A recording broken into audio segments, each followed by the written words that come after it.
Morning to all of you my students. Palamu, আজকে পালামৌ আলোচনায় বলি, পালামৌ কিন্তু বঙ্গদর্শন পত্রিকায় প্রকাশিত হয়েছিল। পালামৌ বঙ্গদর্শন পত্রিকা কিন্তু সম্পাদনা করেছিলেন বঙ্কিমচন্দ্র চট্টোপাধ্যায় এবং সঞ্জীবচন্দ্র চট্টোপাধ্যায় ছিলেন তার বড় দাদা। তারই রচিত এই পালামৌ পালামৌ একটা ভ্রমণ কাহিনী। সেই পালামৌ 1880 থেকে 1882 খ্রিস্টাব্দের মধ্যে প্রকাশিত, এই সময়কালের মধ্যে প্রকাশিত হয়েছিল। বিষয় ছিল এই উপন্যাসে কোনো নিটল কাহিনী নেই।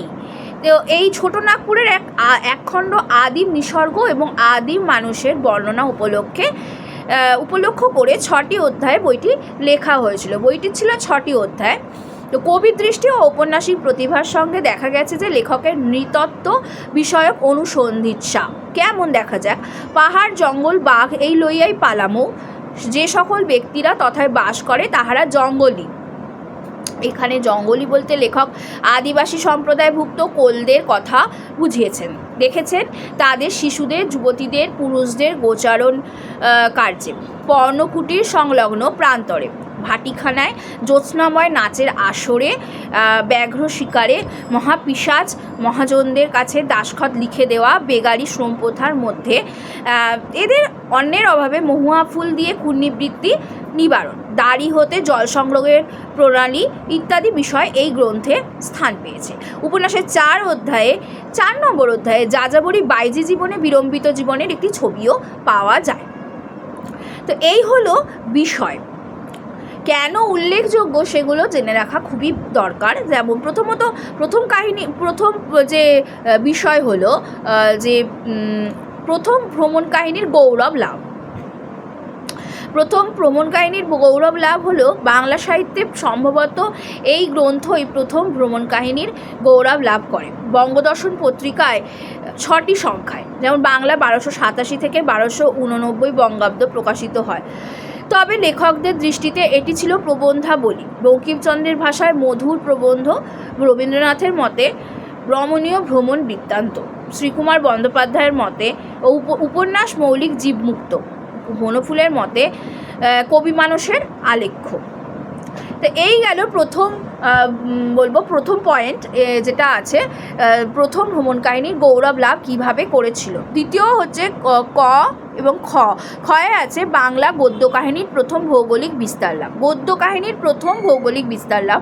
বাংলা গদ্য সাহিত্য সর্বপ্রথম পটভূমি ও কাহিনীর ভৌগোলিক বিস্তার ঘটে এই গদ্য সাহিত্যে ঘটেছিল।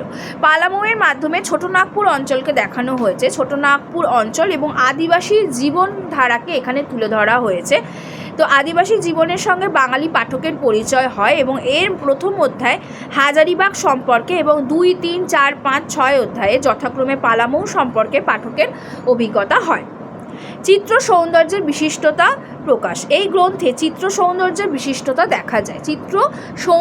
বিশিষ্টতা দেখা যায়। পরিবেশ, বন্য ও পারিপার্শ্বিক অবস্থাকে কেন্দ্র করে এই সৌন্দর্য উদ্ভাসিত হয়েছে। নির্জন পর্বত, কুসুমিত কানন পাঠকের চোখে সুস্পষ্ট হয়ে ওঠে। প্রথম অধ্যায়ে কুলি কামিনদের ছেলেমেয়েদের যে চিত্র দেখা গেছে বাংলা সাহিত্যের চিত্রশালায়, তা এক অমূল্য সংযোজন। এছাড়াও আছে লেখকের ঔদাসীন্য। পালামৌ গ্রন্থ যেমন বাংলা সাহিত্যের নানা দিক থেকে উল্লেখযোগ্য, তেমনি লেখকের উদাসীনতার ফলে গ্রন্থের মধ্যে অনেক ত্রুটিও দেখা যায়। যেমন পরিমাণ সামঞ্জস্যের অভাব। অসিত কুমার বন্দ্যোপাধ্যায়ের মতে বক্তৃতার কচকচি, যে কারণে বঙ্কিমচন্দ্র বলেছিলেন তার মানসিক পরিশ্রমের একাগ্রতা ছিল না। রবীন্দ্রনাথ বলেছিলেন সঞ্জীবের প্রতিভা ধনী কিন্তু গৃহিণী নয়। এই গেল পালামৌয়ের আলোচনা। মোটামুটি এখানে দেখা যায় যে ছোটনাগপুর অঞ্চলকে এখানে তুলে ধরছেন এবং সেখানকার যে আদিবাসী সম্প্রদায়ের যে জীবনযাত্রার কাহিনী এখানে তুলে ধরা হয়েছে এই ভ্রমণ কাহিনীর মধ্যে দিয়ে। আশা করছি তোমাদের ভালো লাগছে ভিডিওগুলো, ছোট ভিডিওগুলো ভালো লাগছে। শর্টস তোমরা দেখছো এবং তোমাদের ভালো লাগলে অবশ্যই চ্যানেল সাবস্ক্রাইব করে বেল আইকন দিয়ে দিও। লাইক করে বন্ধুদের সাথে শেয়ার করে কমেন্টে জানাও কেমন লাগছে। Thank you.